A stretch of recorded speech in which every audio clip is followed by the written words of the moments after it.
normal बनाने चालू है चालू ले तुम ले जा चालू हो गई चालू ऐसे पकड़ो चालू हो गई ना कहाँ गई है अरे भाई साहब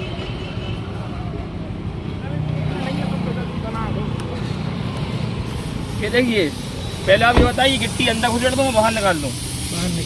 बाहर ये वो छेद चौड़ा हो जाएगा देख लो तुम तुम्हारे हिसाब से जो सही लगे और चुप लगे वो कर दो सेंसर है ये सेंसर में खराब ना हो जाए नहीं कोई दिक्कत सेंसर बनाया तो इंसान नहीं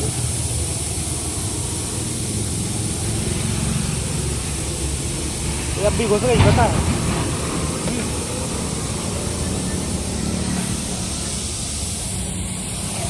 ये क्या कर रहे हैं जो बाबू जी चैनल है छोटा सा चैनल यूट्यूब नहीं यूट्यूब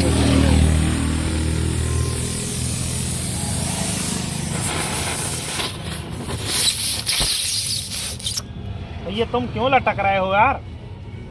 देख लो अपने गाड़ी को जला तो नहीं लाए